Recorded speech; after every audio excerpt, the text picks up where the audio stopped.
जय हिंद साथियों, कनकावती क्लासेस के डिजिटल प्लेटफॉर्म पे आपका हार्दिक स्वागत है। आज आपके सामने जो एग्रीकल्चर सुपरवाइजर का एग्जाम है 4 तारीख को, उसी के लिए ज्योग्राफी की एमसीक्यू स्टार्ट की जा रही है। ठीक है दोस्तों, तो इस एमसीक्यू को ज्यादा से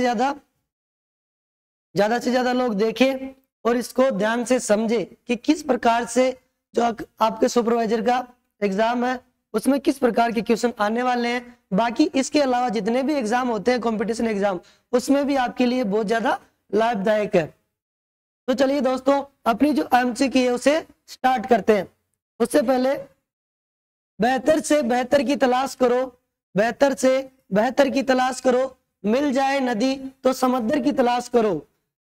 टूट जाता है शीशा पत्थर की चोट से, टूट जाता है शीशा पत्थर की चोट से, टूट जाए पत्थर ऐसा शीशा तलाश करो। इसी के साथ आपके सामने आपके पहला क्वेश्चन है, राजस्थान को सामान्यतः कितने भौतिक प्रदेशों में बांटा गया है? Option A 7, option B 5, option C 4 और ऑप्शन डी 6। क्वेश्चन ध्यान से पढ़ना है कि क्वेश्चन में क्या पूछा है कि राजस्थान को, किसको? राजस्थान को। आगे क्या दिया है? सामान्यतः, यानी नॉर्मली, ना किसी के द्वारा और ना ही किसी पार्टीशन के द्वारा, यानी सामान्य तौर पे कितने भागों में बांटा है? तो कितने भागों में बांटा है दोस्तों? ऑप्शन नंबर सी आपका राइट हो जाएगा, 4 भागों में। 4 भाग कौन कौन से हैं? आइए देखते हैं कि राजस्थान को 4 भागों में बांटा है और वो 4 भाग कौन कौन से हैं। पहला है आपका पश्चिमी मरुस्थलीय प्रदेश। पहला कौन सा है? पश्चिमी मरुस्थलीय प्रदेश। उसके बाद दूसरा है आपका अरावली पर्वतीय प्रदेश। कौन सा है? अरावली पर्वतीय प्रदेश। फिर आता है आपके तीसरा पूर्वी मैदानी प्रदेश। कौन सा आता है? पूर्वी मैदानी प्रदेश। और चौथा जो है वो आपका दक्षिणी पूर्वी पठारी प्रदेश। क्लियर? तो ये सामान्यतः राजस्थान को 4 भौतिक प्रदेशों में बांटा गया है। बात करें ऑप्शन नंबर 1 7 की, तो 7 भागों में किसने बांटा है? तो 7 भागों में बांटा है प्रोफेसर वीसी मिश्रा ने। किसने बांटा है? प्रोफेसर वीसी मिश्रा ने राजस्थान को 7 भौतिक प्रदेशों में बांटा है। क्लियर? नेक्स्ट क्वेश्चन कि निम्न को सुमेलित कीजिए। निम्न को सुमेलित कीजिए। चोटियां हैं और ऊंचाई है कि किस चोटी की ऊंचाई कितनी है, उसको आपको सुमेलित करना है। जरगा, बाबाई, नागपाड़ और आबू, ये 4 चोटियां दे दी गई है। इन चारों चोटियों की ऊंचाई है 795, 1295, 1431 और 792। आपको देखना यह है कि किस चोटी की ऊंचाई कितनी है, उसी के अनुसार लास्ट में जो ऑप्शन है ए बी सी और डी, इसके अनुसार आपको राइट आंसर देना है। तो देखिए कि जो जरगा चोटी है, अरावली की जो जरगा चोटी है, इसकी ऊंचाई कितनी है? तो इसकी ऊंचाई है 3 नंबर पे 1431। कितनी है? 3 नंबर पे 1431। तो ऑप्शन ए में देखते हैं कि 3 नंबर कहाँ पे? ए के बाद 3 नंबर कहाँ पे? तो ऑप्शन ए में पहले नंबर पे 3 नहीं है, तो ये ऑब्वियसली आपका कट हो जाएगा। ऑप्शन बी में देखते हैं, पहले नंबर पे 3 नहीं है, तो ये भी आपका कट हो जाएगा। बचे कितने? 2 ऑप्शन। सी में 3 नंबर, सी जो ऑप्शन है उसमें 3 नंबर है, तो ये आपका राइट हो जाएगा। डी जो है इसमें 3 नंबर है, ये आपका राइट हो जाएगा। यानी कि एक चोटी की ऊंचाई ज्ञात होते ही 2 ऑप्शन तो आपके कट गए, बचे कितने? 2 ऑप्शन। अगली बात करें कि बाबाई, बाबाई जो चोटी है इसकी ऊंचाई कितनी है? तो इसकी ऊंचाई है 795 मीटर। कितनी है? 795 मीटर। इसी प्रकार ऑप्शन देखते हैं, सी में 1 है यानी ये राइट, डी में 1 नहीं है तो ये आपका गलत हो गया। बाकी जो 2 चोटियां बची उनकी ऊंचाई अपने आप आपके सामने निकल के आ जाएगी कि सी में 3 नंबर पे 1431, 1 नंबर पे 795, उसके बाद लास्ट ऑप्शन यही था तो 4 नंबर, यानी नागपाड़ की कितनी हो जाएगी? 792। कितनी हो जाएगी? 792। और आबू की कितनी हो जाएगी? 1295। इसी प्रकार आपका राइट आंसर क्या हो गया? Option number C. Clear? Next question, अगला क्वेश्चन है निम्न में से असत्य नहीं है। मैंने कहा कि क्वेश्चन को ध्यान से पढ़ो। निम्न में से असत्य नहीं है, असत्य भी आ गया, ये भी नहीं में आता है और नहीं भी दे दिया, यानी इसमें बताना है आपको सत्य क्या है। क्या बताना है? सत्य बताना है। देखिए, बड़दर्रा अजमेर जिले में, ऑप्शन नंबर 1 बड़दर्रा अजमेर जिले में। ऑप्शन नंबर 2 फुलवारी की नाल दर्रा जो है वो राजसमंद में, देवारी दर्रा जो है वो उदयपुर में, और बोरांग दर्रा जो है वो उदयपुर में। इसमें से आपको देखना है कि सत्य कौन सा है और असत्य कौन सा है। चलिए बात करते हैं। बड़दर्रा जो है वो अजमेर में, यानी कि जिलों का जो पुनर्गठन हुआ था कब? 4 अगस्त। कब? 4 अगस्त 2023। 4 अगस्त 2023 के बाद जो बड़दर्रा है वो किस जिले में आता है? वो आता है आपके ब्यावर जिले में। किस जिले में आता है? ब्यावर जिले में। और जिलों के पुनर्गठन के पहले किस जिले में आता था? अजमेर जिले में। तो ये आपका क्या हो गया? असत्य हो गया। उसके बाद फुलवारी की नाल दर्रा, फुलवारी की नाल दर्रा राजसमंद में नहीं आता है। कहाँ आता है? उदयपुर। इसमें है? उदयपुर में है। क्लियर। उसके बाद देवारी दर्रा, देवारी दर्रा कहाँ पे है? उदयपुर में। देवारी दर्रा कहाँ है? उदयपुर में। यह आपका क्या हो जाएगा? सत्य। क्या हो जाएगा? सत्य। पहचान किसकी करनी थी? सत्य की। किसकी करनी थी? सत्य की। तो राइट आंसर क्या हो जाएगा? ऑप्शन नंबर सी, देवारी दर्रा उदयपुर में। उसी प्रकार ऑप्शन नंबर डी, बोरांग दर्रा, बोरांग दर्रा उदयपुर में ना होके कहाँ पे है? सिरोही में। कहाँ है बोरांग दर्रा? सिरोही में। क्लियर है। तो एक क्वेश्चन के 4 ऑप्शन और चारों ऑप्शन आपके सामने क्लियर है, यानी एक क्वेश्चन में आपके 5 क्वेश्चन हल हो रहे हैं। क्लियर दोस्तों, आगे बढ़ते हैं। नेक्स्ट क्वेश्चन, निम्नलिखित में से किसे खाद्यान्न का कटोरा कहा जाता है?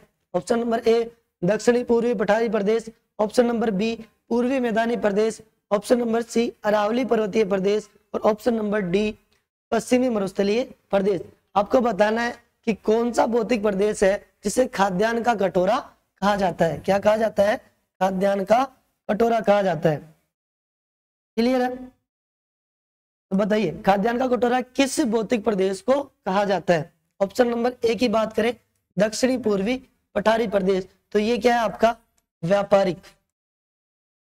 क्या है? व्यापारिक भौतिक प्रदेश है। क्या है? व्यापारिक भौतिक प्रदेश, क्योंकि इस भौतिक प्रदेश में व्यापारिक फसलें, क्या? व्यापारिक फसलें सर्वाधिक, व्यापारिक फसलें सर्वाधिक होती है। कौन से भौतिक प्रदेश में? दक्षिणी पूर्वी पठारी प्रदेश में। तो ये आपका राइट आंसर नहीं होगा। पूर्वी मैदानी प्रदेश, पूर्वी मैदानी प्रदेश किससे बना है? नदियों के निक्षेप से। किससे बना है? नदियों के निक्षेप से। नदियों के निक्षेप से बना है, और नदियों के निक्षेप से बना मैदान उपजाऊ है। क्या है? समतल मैदान है और उपजाऊ मैदान है। तो यहाँ पे क्या होगा? खाद्यान्न फसलों का जो उत्पादन है वो सर्वाधिक होगा। जो खाने योग्य फसलें हैं, गेहूं, बाजरा, चावल, उनका उत्पादन कहाँ पे सर्वाधिक होगा? पूर्वी मैदानी प्रदेश में। इसलिए इसे क्या कहते हैं? खाद्यान्न का कटोरा कहा जाता है। राइट आंसर क्या हो जाएगा? ऑप्शन नंबर बी, कि पूर्वी मैदानी प्रदेश को खाद्यान्न का कटोरा कहा जाता है। अब बात करते हैं अरावली पर्वतीय प्रदेश की। किसकी बात करते हैं? अरावली पर्वतीय प्रदेश की। तो अरावली पर्वतीय प्रदेश है, यह है खनिजों का अजायब घर। इसे क्या कहा जाता है? खनिजों का अजायब घर। क्या कहा जाता है इसे? खनिजों का अजायब घर कहा जाता है। उसी प्रकार पश्चिमी मरुस्थलीय प्रदेश, पश्चिमी मरुस्थलीय प्रदेश है, इसमें क्या है? अधात्विक खनिजों का, क्या है? अधात्विक खनिजों के भंडार है। किसके भंडार है? अधात्विक खनिजों के भंडार। क्योंकि किससे निर्मित है ये? 33 सागर के अवशेष है। क्या है? 33 सागर यानी समुद्र से निर्मित मरुस्थल है। क्लियर दोस्तों। नेक्स्ट क्वेश्चन है आपका, 56 मैदान भाग है। 56 मैदान भाग है। Option number A Chambal basin का, option number B Banas basin का, option number C Mahi basin का, option number D Ghaggar basin का। तो बताइए 56 का जो मैदान है वो किसका भाग है? 56 का जो मैदान है वह किसका भाग है? देखिए option number A Chambal basin, option number A Chambal basin. अब चंबल जो है ये किस प्रदेश में है? हाड़ौती प्रदेश में। किस प्रदेश में है? हाड़ौती प्रदेश में। क्लियर दोस्तों?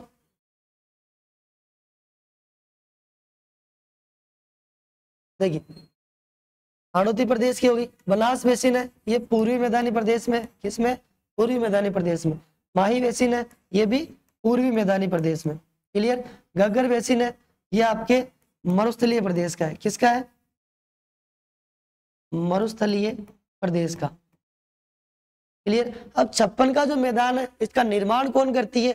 इसका निर्माण करती है माही नदी। कौन करती है? माही नदी। ऑप्शन में क्या है? माही बेसिन। ऑप्शन में क्या है? माही बेसिन। तो सी क्या हो जाएगा इसका राइट आंसर, क्योंकि इस मैदान का निर्माण करती है माही नदी, इसलिए क्या कहा जाएगा कि माही बेसिन जो है इसमें क्या है? 56 का मैदान है। 56 का मैदान स्थित है। यह माही नदी 56 के मैदान का निर्माण करती है, इसीलिए 56 का मैदान माही बेसिन में स्थित है। क्लियर दोस्तों? नेक्स्ट क्वेश्चन, अगला क्वेश्चन है, निम्न कथनों पर विचार कीजिए तथा सही उत्तर का चयन कीजिए। निम्न कथनों पर विचार करना है और सही उत्तर का चयन करना है। पहला कथन है, बोराट का पठार कुंभलगढ़ व राजसमंद के मध्य स्थित है। दूसरा कथन है, उत्कात स्थलाकृतियां चंबल बेसिन में मिलती है। क्लियर? तीसरा कथन है, रघुनाथगढ़ उत्तरी अरावली का सर्वोच्च शिखर है। तीनों कथनों पे विचार करने हैं, इसमें से सत्य कौन सा है, असत्य कौन सा है, उसके आधार पे ऑप्शन में से एक राइट आंसर आपको देना है। क्लियर? पहले कथन की बात करें, बोराट का पठार कुंभलगढ़ व राजसमंद के मध्य स्थित है। क्लियर? तो ये आपका क्या हो जाएगा? असत्य, क्योंकि बोराट का पठार जो है वो कुंभलगढ़ व गोगुंदा के मध्य स्थित है। क्या है? कुंभलगढ़ व गोगुंदा के मध्य स्थित है। मतलब पहला आपका गलत हो गया। ऑप्शन में देखिए 1 2 3 सही है, तो ये ऑप्शन आपका कट जाएगा क्योंकि पहला ही गलत है। दूसरी बात करें, 1 व 2 सही है, 1 व 2 सही है, तो ये भी आपका कट जाएगा। उसके बाद सी 2 व 3 सही है। देखते हैं दूसरा कथन क्या है, उत्कात स्थलाकृतियां चंबल बेसिन में मिलती है। चंबल नदी जो है वो उत्कात स्थलाकृतियों का निर्माण करती है, यानी उबड़ खाबड़ स्थलाकृतियों का निर्माण करती है। क्यों? क्योंकि राजस्थान में सर्वाधिक क्या करती है? मृदा अपरदन।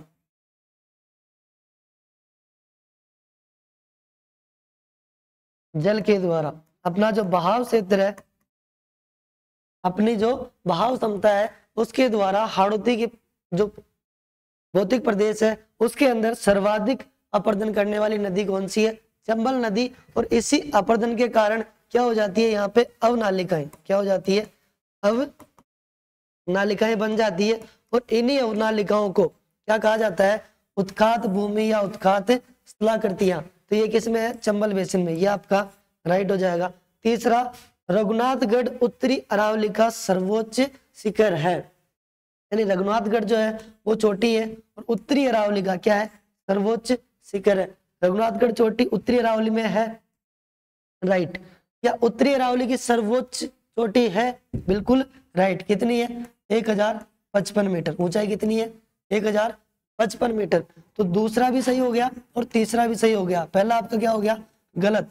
सी ऑप्शन 2 व 3 सही है। डी ऑप्शन 1 2 3 व 1 2 व 3 गलत है।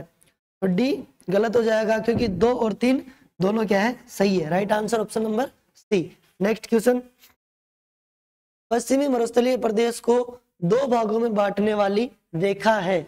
पश्चिमी मरुस्थलीय प्रदेश को 2 भागों में बांटने वाली रेखा है। Option A 50 centimetre, option B 250 millimetre, option C 10 centimetre, option D 500 millimetre. Clear दोस्तों? देखिए इसका जो आंसर होगा वो क्या होगा कि मरुस्थलीय प्रदेश को, पूरे संपूर्ण राजस्थान को नहीं, जो अपने राजस्थान में मरुस्थलीय प्रदेश का जो भाग है, जो मरुस्थल है, उसको 2 भागों में बांटने वाली रेखा बतानी है। क्लियर है? उसको 2 भागों में बांटने वाली रेखा है 250 मिलीमीटर। कौन सी है? 250 मिलीमीटर। क्यों? क्योंकि 25 सेंटीमीटर समवर्षा रेखा, कौन सी रेखा? 25 सेंटीमीटर समवर्षा रेखा राजस्थान के मरुस्थल को या पश्चिमी मरुस्थलीय प्रदेश को 2 भागों में बांटती है। और इसको क्या कर दिया? मिलीमीटर में बदल दिया। क्या कर दिया? मिलीमीटर में बदल दिया। और मिलीमीटर में बदलते ही क्या कर दिया, इसको 10 से इंटू कर दिया, तो कितना हो गया 250 मिलीमीटर। तो आपका राइट आंसर क्या हो जाएगा, 250 मिलीमीटर जो रेखा है वो पश्चिमी मरुस्थलीय प्रदेश को 2 भागों में बांटती है। देखिए यह आपका पश्चिमी मरुस्थलीय प्रदेश है और यह आपकी 25 सेंटीमीटर समवर्षा रेखा क्या है, 25 सेंटीमीटर समवर्षा रेखा है। क्लियर है, तो इसका राइट आंसर होगा 250 मिलीमीटर। उसी प्रकार 50 सेंटीमीटर समवर्षा रेखा, कौन सी 50 सेंटीमीटर समवर्षा रेखा जो है वो आपके राजस्थान को 2 भागों में बांटती है। किसको बांटती है, राजस्थान को 2 भागों में बांटती है। 50 सेंटीमीटर समवर्षा रेखा राजस्थान को 2 भागों में बांटती है और 50 का उल्टा क्या कर दिया 500 मिलीमीटर, यानी इसको क्या कर दिया 10 से इंटू करने पे कितना आएगा 500 मिलीमीटर। तो 500 मिलीमीटर समवर्षा रेखा भी राजस्थान को क्या करती है, बराबर 2 भागों में बांटती है। क्लियर है। 10 सेंटीमीटर समवर्षा रेखा की बात करें, 10 सेंटीमीटर समवर्षा रेखा जो है वो अपने रेड क्लिफ रेखा के समानांतर, किसके, अंतरराष्ट्रीय सीमा रेखा के समानांतर है। क्लियर है। वो क्या करती है कि पश्चिमी राजस्थान जो पश्चिमी मरुस्थल है उसको रेड क्लिफ रेखा से अलग करती है। क्लियर है दोस्तों। नेक्स्ट क्वेश्चन, इसका जो राइट आंसर है वो 250 मिलीमीटर। अगला क्वेश्चन है, अरावली पर्वतमाला की जरगा, शेर, दिलवाड़ा व कुंभलगढ़ चोटियों को ऊंचाई के बढ़ते क्रम में व्यवस्थित करें। ऑप्शन ए जरगा, कुंभलगढ़, दिलवाड़ा, शेर, बी दिलवाड़ा, शेर, जरगा, कुंभलगढ़, सी कुंभलगढ़, जरगा, दिलवाड़ा, शेर, डी शेर, दिलवाड़ा, कुंभलगढ़, जरगा। देखिए ये जो क्वेश्चन है इसको आपको सोल्व करने के लिए, हल करने के लिए सर्वप्रथम तो अरावली पर्वतमाला की जो चोटी है, अरावली पर्वतमाला की जो चोटियां हैं उनकी जानकारी चाहिए, उनकी जानकारी होनी चाहिए। फिर उसके बाद उन चोटियों की ऊंचाई कितनी है, उन चोटियों की ऊंचाई कितनी है वो ज्ञात होनी चाहिए कि चोटियों की ऊंचाई कितनी है। ऊंचाई के आधार पे क्या करेंगे अब, बढ़ते क्रम में, यानी छोटे से बड़ा, छोटे से बड़े की ओर इनको क्या करेंगे, व्यवस्थित करेंगे। क्लियर दोस्तों। अगर इसका उल्टा होता, यहाँ पे होता घटते क्रम में, तो क्या करते हैं, बड़े से छोटे की ओर। तो देखते हैं इसका राइट आंसर क्या हो जाएगा। सबसे पहले तो चोटियों की ऊंचाई देखते हैं, क्या देखते हैं, चोटियों की ऊंचाई। सबसे पहले कौन सी चोटी है, जरगा। जरगा की ऊंचाई कितनी है, 1431, कितनी है 1431 मीटर। उसके बाद दूसरी चोटी है शेर, कौन सी है, शेर।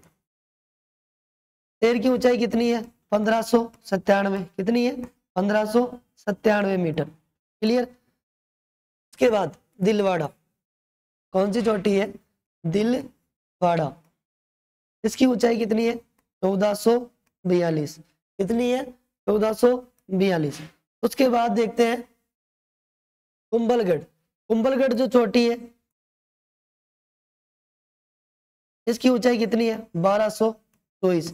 अब इनकी ऊंचाई निकाल ली तो इनकी ऊंचाई यानी किसकी कम है और किसकी ज्यादा है उसी को हमें क्या करना है, क्रम में जमाना है। सबसे पहले किसकी आएगी 1431, 1224, 1597 और 1442। सबसे कम किसकी है, कुंभलगढ़ की। किसकी है, कुंभलगढ़ की। क्लियर है, कुंभलगढ़ की है। उसके बाद किसकी है, जरगा की। किसकी है, जरगा की। फिर किसकी है, दिलवाड़ा। किसकी है, दिलवाड़ा की, तो दिलवाड़ा। उसके बाद किसकी है, शेर।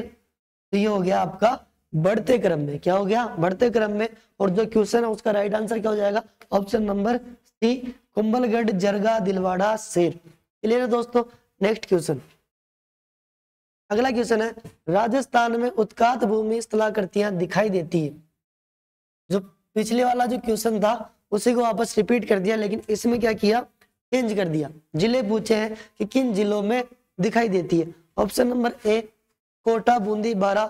Option number B Karauli, Dholpur, Kota. Option number C Sawai Madhopur, Karauli, Dholpur. Option number D Baran, Bundi और सवाई माधोपुर। देखिए इसका राइट आंसर क्या होगा। इसका राइट आंसर निकालने के लिए आपको किसका प्रवाह क्षेत्र पता होना चाहिए, चंबल का। किसका पता होना चाहिए, चंबल नदी का, कि चंबल नदी का प्रवाह क्षेत्र क्या है। क्लियर है। चंबल नदी प्रवेश करती है चित्तौड़ से, कहां से प्रवेश करती है? चित्तौड़ से। और राजस्थान से बाहर कहां से निकल जाती है? धौलपुर से। इन दोनों जिलों के मध्य कौन कौन से जिले आते हैं? चित्तौड़गढ़ के बाद आता है कोटा, कोटा के बाद आता है बूंदी, और बूंदी के बाद आता है सवाई माधोपुर। क्या आता है? सवाई माधोपुर। फिर आता है करौली, और फिर आता है आपका धौलपुर। क्या आता है? धौलपुर। तो ये कितने जिले हो गए? 6 जिले। क्लियर है। अब इन 6 जिलों में से उत्कात भूमि स्थलाकृतियां किन जिलों में दिखाई देती है? पहला कोटा, बूंदी, बारां। कोटा, बूंदी, बारां। बारां आपका कैंसिल हो जाएगा, पहला ऑप्शन गलत। दूसरा करौली, धौलपुर, कोटा। देखिए इसका एक फैक्ट है कि जो चंबल नदी है राजस्थान में प्रवेश करती है चित्तौड़गढ़ में, तो चित्तौड़गढ़ से लेके कोटा और बूंदी तक कौन से भाग में बहती है? पठारी भाग में। कौन से धरातल पे बहती है? पठारी भाग में या पठारी धरातल पे बहती है। और पठार पे कभी भी ये अपर्दन, मृदा अपर्दन नहीं कर सकती, इसलिए वहां पे उत्कात भूमि का निर्माण नहीं होगा। तो कोटा भी आपका क्या हो गया? कैंसल। उसके बाद सवाई माधोपुर। क्या आएगा? सवाई माधोपुर। क्लियर है दोस्तों? सवाई माधोपुर, करौली, धौलपुर। सवाई माधोपुर, करौली, धौलपुर। तो चंबल नदी जो है वो सर्वप्रथम मैदानी भागों में, कौन से भागों में? मैदानी भागों में कहां से प्रवेश करती है? सवाई माधोपुर से। कहां से प्रवेश करती है? सवाई माधोपुर से। उसके बाद करौली और फिर धौलपुर से यूपी में निकल जाती है। तो राइट आंसर क्या होगा? सी, सवाई माधोपुर, करौली और धौलपुर में क्या दिखाई देती है? उत्कात स्थलाकृतियां दिखाई देती है। क्लियर है। नेक्स्ट क्वेश्चन, जिलों के पुनर्गठन के पश्चात लसाड़िया का पठार स्थित है? Option A Rajsamand, option B Salumbar, option C Udaipur, option D Chittor. तो बताइए कि पुनर्गठन के पश्चात जो लसाड़िया का पठार है वो किस जिले में स्थित है? देखिए इसका जो राइट आंसर होगा वो होगा आपका सलूम्बर जिला। कौन सा होगा? सलूम्बर जिला। जिलों के पुनर्गठन के पहले, यानी पहले जो है ये किस में था? उदयपुर जिले में। किस में था? उदयपुर जिले में। उसके बाद उदयपुर जिले से अलग करके कौन सा जिला बना? सलूम्बर जिला। कौन सा बना? सलूम्बर जिला। और सलूम्बर जिला बनते ही लसाड़िया का पठार किस जिले में चला गया? सलूम्बर जिले में। क्लियर है। तो ये आपका राइट आंसर होगा सलूम्बर। नेक्स्ट क्वेश्चन है, छप्पन की पहाड़ियां व नाकोड़ा पर्वत स्थित है? छप्पन की पहाड़ियां व नाकोड़ा पर्वत स्थित है। Option A Jalore, option B Balotra, option C Sanchore, option D Barmer. तो बताइए इसका राइट आंसर क्या होगा? देखिए छप्पन की पहाड़ियां वह नाकोड़ा पर्वत किस जिले में स्थित है? तो ये है आपका राइट आंसर हो जाएगा बालोतरा। क्या हो जाएगा? बालोतरा। क्लियर है। बालोतरा जो जिला है वो भी नया बना है। कौन सा जिला है? नया जिला है। और ये किससे अलग होकर बनाया गया है? बाड़मेर से। किससे अलग हुआ है? बाड़मेर से। बाड़मेर जिले में पहले थी छप्पन की पहाड़ियां और नाकोड़ा पर्वत। क्या था? छप्पन की पहाड़ियां और नाकोड़ा पर्वत। जैसे ही बाड़मेर से अलग करके बालोतरा जिला बनाया गया। कौन सा बनाया गया? बालोतरा जिला। तो ये दोनों स्थल किस जिले में चले गए? बालोतरा जिले में। किस में चले गए? बालोतरा जिले में। क्लियर है। नेक्स्ट क्वेश्चन, अगला क्वेश्चन है, निम्न में से सत्य कथन की पहचान कीजिए। इनमें से सत्य कथन की पहचान करनी है कि सत्य कथन कौन सा है? मेसा का पठार राज्य का दूसरा सबसे ऊंचा पठार है। बी बोराट का पठार कुंभलगढ़ से चित्तौड़गढ़ के मध्य स्थित है। सी झालावाड़ का पठार मालवा के पठार का भाग है। डी इनमें से कोई नहीं। तो बताइए सत्य कथन कौन सा है? देखिए मेसा का पठार राज्य का सबसे ऊंचा पठार है, ये आपका गलत है। दूसरा सबसे ऊंचा, सॉरी कौन सा? दूसरा सबसे ऊंचा। तो राज्य का दूसरा सबसे ऊंचा जो पठार है वो है आपका आबू का पठार। कौन सा है? आबू का पठार 1290 मीटर। कितना है? 1290 मीटर। बोराट का पठार कुंभलगढ़ से चित्तौड़गढ़ के मध्य स्थित है। जो पिछले वाला जो कथन था इसमें चित्तौड़गढ़ की जगह क्या था? राजसमंद था। क्या था? राजसमंद। उसी को वापस रिपीट किया कि बोराट का पठार कुंभलगढ़ से चित्तौड़गढ़ के मध्य है। तो ये दोनों क्या है? गलत। किसके मध्य है? गोगुंदा। और गोगुंदा कहाँ है? उदयपुर। क्लियर है। तो ये भी आपका क्या हो जाएगा? गलत हो जाएगा। झालावाड़ का पठार मालवा के पठार का भाग है। जो मालवा का पठार है वो भारत का है, क्लियर है। और झालावाड़ का जो पठार है वो मालवा के पठार का हिस्सा है, बिल्कुल राइट। राजस्थान के हाड़ौती प्रदेश में जो झालावाड़ का पठार है वो किस पठार का हिस्सा है? मालवा के पठार का हिस्सा है। तो ये आपका हो जाएगा सत्य। क्या हो जाएगा? सत्य। क्लियर, ऑप्शन सी आपका राइट। नेक्स्ट क्वेश्चन, निम्न में से कौन सा एक मरुस्थलीकरण का कारण नहीं है? ऑप्शन ए कठोर मौसमी परिस्थितियां, बी वनोन्मूलन, सी अम्लीय भूमि का प्रयोग, डी बढ़ती आबादी। देखिए ए बी सी डी, इनमें से राइट आंसर क्या हो जाएगा? नहीं है पूछा है। क्या पूछा है? कारण नहीं है। इसका कारण नहीं है ऑप्शन नंबर सी अम्लीय भूमि का उपयोग या अम्लीय भूमि का प्रयोग, ये इसका कारण नहीं है। किसका? मरुस्थलीकरण का। कठोर मौसमी परिस्थितियां हैं, राजस्थान में तापमान अधिक है, वर्षा की मात्रा कम है। वर्षा की मात्रा क्या है? कम है। जलवायु परिवर्तन है। क्या है? जलवायु परिवर्तन। क्लियर है। तो ये क्या है? कठोर मौसमी परिस्थितियां। वनोन्मूलन है यानी वनों की कटाई, वनों का विनाश। क्या है? वनों का विनाश या कम होना, ये भी एक मरुस्थलीकरण का कारण हो गया। बढ़ती आबादी, जैसे जैसे आबादी बढ़ रही है वैसे वैसे क्या हो रहा है? पेड़ पौधों की कटाई की जा रही है। क्लियर। धरातलीय भूमि में पहाड़ है उनको तोड़ा जा रहा है, उनको तोड़ के फिर मकान बनाए जा रहे हैं। तो ये भी एक कारण हो गया कि बढ़ती आबादी।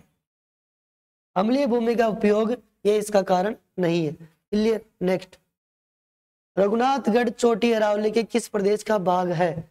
दक्षिणी, मध्य, पूर्वी, उत्तरी। रघुनाथगढ़ चोटी है अरावली के किस प्रदेश का भाग है? अरावली को तीन भागों में बांटा है। कितने भागों में? 3 भागों में। पहला दक्षिणी अरावली, दूसरा मध्य अरावली और तीसरा उत्तरी अरावली। क्लियर। इनमें से रघुनाथगढ़ चोटी है, चोटी जो है वो किस प्रदेश की है? आपका राइट आंसर हो जाएगा ऑप्शन नंबर डी, उत्तरी प्रदेश। किसकी है? उत्तरी प्रदेश की सबसे ऊंची चोटी। सबसे ऊंची चोटी है कौन सी?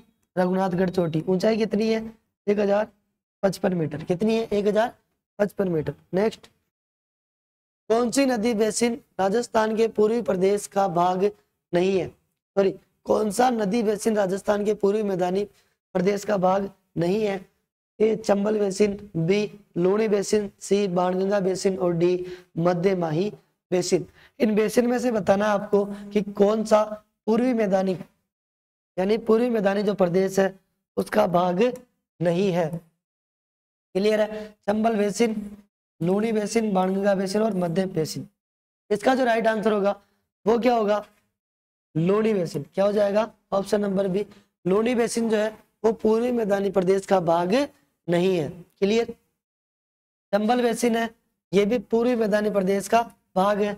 उसके बाद बाणगंगा जो बेसिन है ये भी पूर्वी मैदानी प्रदेश का भाग है। मध्य माही बेसिन है ये भी पूर्वी मैदानी प्रदेश का भाग है। और इसमें एक और जोड़ा जाता है, वो क्या आता है? बनास बेसिन। ये भी किसका भाग है? पूर्वी मैदानी प्रदेश का भाग है। क्लियर है। लूणी बेसिन जो है वो पश्चिमी मरुस्थलीय प्रदेश का भाग है। किसका है? पश्चिमी मरुस्थलीय प्रदेश का भाग है। क्लियर। और गग्गर बेसिन किसका है? तो वो भी पश्चिमी मरुस्थलीय प्रदेश का भाग है। क्लियर दोस्तों। नेक्स्ट क्वेश्चन, जैसलमेर से बारां की ओर यात्रा करते हुए आप किस प्रकार के भौतिक स्वरूपों के क्रम का अवलोकन करेंगे? आपको जैसलमेर से बारां जाना है, उसके मध्य आप किस प्रकार के भौतिक स्वरूपों से यानी किस प्रकार के भौगोलिक प्रदेश से गुजरोगे? ए विंध्यन कगार, बनास बेसिन, उत्तरी अरावली, बी हाड़ौती पठार, दक्षिणी अरावली, ड गंगाधर क्षेत्र, सी हाड़ौती पठार, बनास बेसिन, मध्य अरावली, डी उपयुक्त सभी। तो देखते हैं कि आप जैसलमेर से बारां जाते हो तो कौन से भौतिक प्रदेश मिलते हैं। क्लियर। यहाँ पे आपका जैसलमेर है और यहाँ पे क्या आपका बारां। क्लियर। अब आपको क्या करना है? जैसलमेर से बारां जाना है। जैसलमेर से बारां जाना है। क्लियर। यहां से यात्रा स्टार्ट करते हैं। सबसे पहले क्या आएगा? पश्चिमी मरुस्थलीय प्रदेश। क्या आएगा? पश्चिमी मरुस्थलीय प्रदेश। उसके बाद अरावली, अरावली को 3 भागों में बांटा, उत्तरी, दक्षिणी या मध्य, कौन सी आएगी? मध्य अरावली। क्लियर। उसके बाद आगे बढ़ते हुए पूर्वी मैदान में प्रवेश करोगे तो पूर्वी मैदानी प्रदेश में किस भाग में? तो वो आप प्रवेश करोगे बनास बेसिन में। किस में प्रवेश करोगे? बनास बेसिन में। फिर उसके बाद डायरेक्ट कहाँ पहुंचोगे? हाड़ौती। कहाँ पहुंचोगे? हाड़ौती प्रदेश में। क्लियर दोस्तों। अब देखिए आपकी ऑप्शन जो है उसमें क्या है? विंध्य कगार है, इसमें नहीं जाएंगे। बनास बेसिन है, जा रहे हैं। उत्तरी अरावली है, नहीं जाएंगे। हाड़ौती का पठार है, जा रहे हैं। दक्षिणी अरावली है, नहीं जाएंगे। डग गंगाधर क्षेत्र है, ये झालावाड़ का क्षेत्र है, तो इसमें भी नहीं जाएंगे। हाड़ौती का पठार है, आ रहा है, राइट। बनास बेसिन आ रहा है, राइट। मध्य अरावली आ रही है, राइट। तो आपका राइट आंसर क्या हो जाएगा? ऑप्शन नंबर सी आपका राइट हो जाएगा, उपयुक्त सभी नहीं होगा। नेक्स्ट क्वेश्चन, रामगढ़ की पहाड़ियां अवस्थित है, कि रामगढ़ की जो पहाड़ियां हैं वो कहाँ स्थित है? छप्पन मैदान, पूर्वी मैदानी प्रदेश, हाड़ौती पठार, घग्गर बेसिन। बताइए रामगढ़ की पहाड़ियां कहाँ पे स्थित है? तो रामगढ़ की जो पहाड़ियां हैं वो आपके हाड़ौती पठार में। कहाँ पे है? हाड़ौती पठार में स्थित है। क्योंकि रामगढ़ की पहाड़ियां किस जिले में है? बूंदी जिले में। किस जिले में है? बूंदी जिले में। और इनको क्या कहा जाता है? अर्धचंद्राकार। क्या कहा जाता है? अर्धचंद्राकार पहाड़ियां भी कहा जाता है। कौन सी पहाड़ियों को? रामगढ़ की पहाड़ियों को, या फिर इनको हॉर्स शू क्या कहा जाता है? हॉर्स शू पहाड़ियां भी कहा जाता है। क्लियर। अर्धचंद्राकार या हॉर्स शू या रामगढ़ की पहाड़ियां किस भौतिक प्रदेश में है? हाड़ौती पठार में। क्लियर। दक्षिणी पूर्वी पठारी प्रदेश में। उसके बाद किस जिले में है? ये आपके कोटा और बूंदी जिले में। नेक्स्ट क्वेश्चन, गोडवाड़ प्रदेश को जाना जाता है, A Chambal basin, B Luni Jawai basin, C Ghaggar basin, D Banas basin. क्या बताना है? गोडवाड़ प्रदेश, जो गोडवाड़ जो प्रदेश है उसे जाना जाता है, यानी अन्य किस नाम से जाना जाता है? तो बताइए किस नाम से जाना जाता है?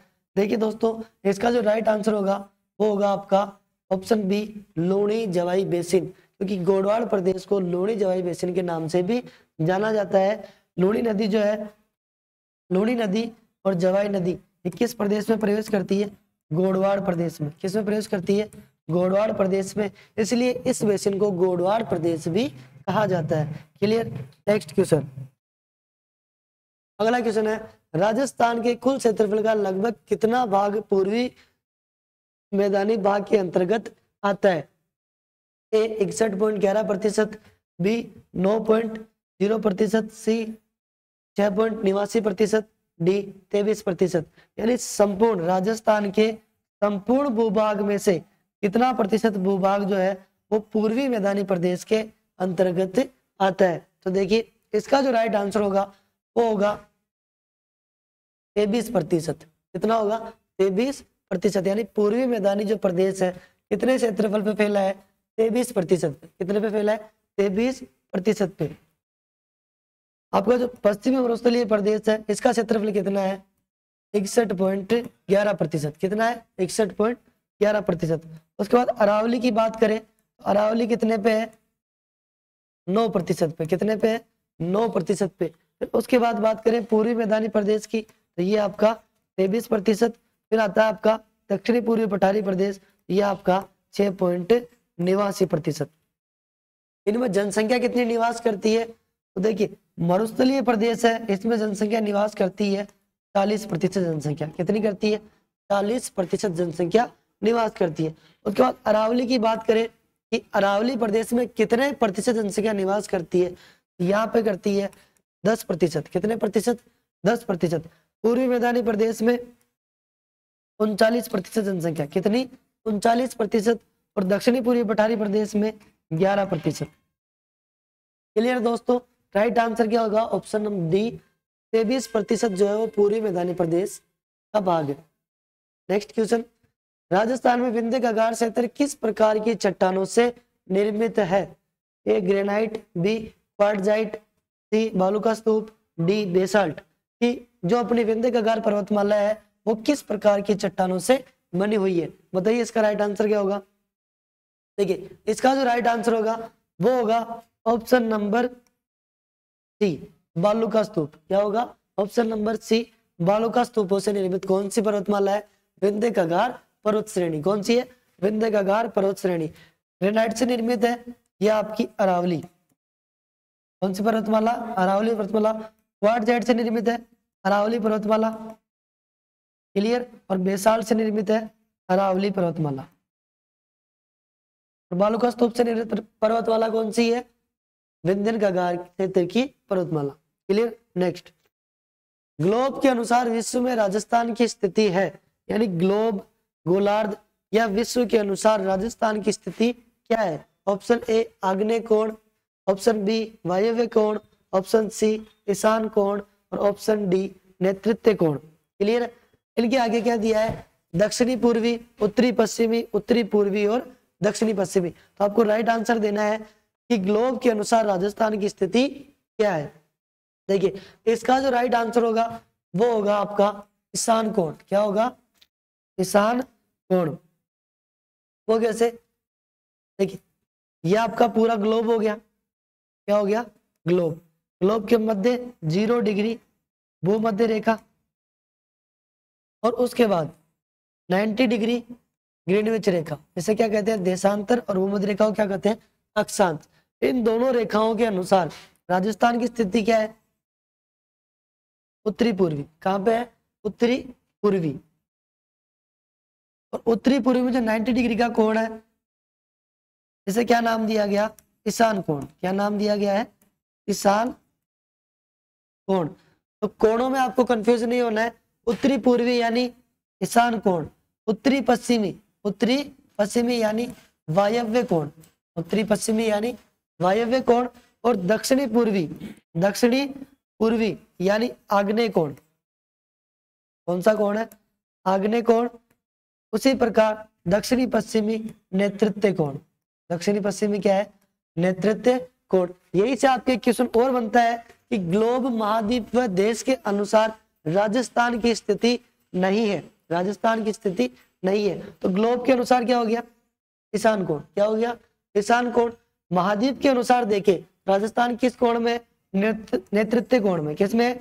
नेतृत्व कोण में, दक्षिण पश्चिम दिशा की ओर। देश के अनुसार देखे किस कोण में? वायव्य कोण में। किस कोण में? वायव्य कोण में यानी उत्तर पश्चिम दिशा की ओर। किस कोण की ओर नहीं है या किस दिशा में स्थित नहीं है? तो वो आपका आग्नेय कोण या दक्षिण पूर्व दिशा में स्थित नहीं है। क्लियर है? नेक्स्ट क्वेश्चन, अगला क्वेश्चन है राजस्थान के वह जिले जो मध्य प्रदेश के साथ सीमा बनाते हैं। राजस्थान के वह जिले बताने हैं जो मध्य प्रदेश जो राज्य है उसके साथ सीमा बनाते हैं। ए करौली, सवाई माधोपुर, भरतपुर, धौलपुर। बी डूंगरपुर, बांसवाड़ा, प्रतापगढ़, भीलवाड़ा। सी भीलवाड़ा, चित्तौड़गढ़, कोटा, झालावाड़। डी डूंगरपुर, प्रतापगढ़, बारा और करौली। तो बताइए इसका राइट आंसर क्या होगा? देखिए इसका जो राइट आंसर है आप कैसे निकालोगे कि राजस्थान के वह जिले याद होने चाहिए जो किसके साथ सीमा बनाते हैं? मध्य प्रदेश के साथ। किसके साथ सीमा बनाते हैं? मध्य प्रदेश के साथ। उनमें से कौन सा जिला सीमा नहीं बनाता है वो आपको ऑप्शन में देखना है। करौली बनाता है, सवाई माधोपुर बनाता है, भरतपुर बनाता है या धौलपुर बनाता है। तो बताइए कौन सा जिला है जो मध्य प्रदेश के साथ सीमा नहीं बनाता है? इसमें भरतपुर नहीं बनाता। ऑप्शन ए क्या हो गया? कट हो गया। उसके बाद डूंगरपुर, बांसवाड़ा, प्रतापगढ़, भीलवाड़ा। इसमें से कौन सा जिला है जो मध्य प्रदेश के साथ सीमा नहीं बनाता? तो डूंगरपुर नहीं बनाता। ऑप्शन बी भी आपका कट हो गया। क्लियर है?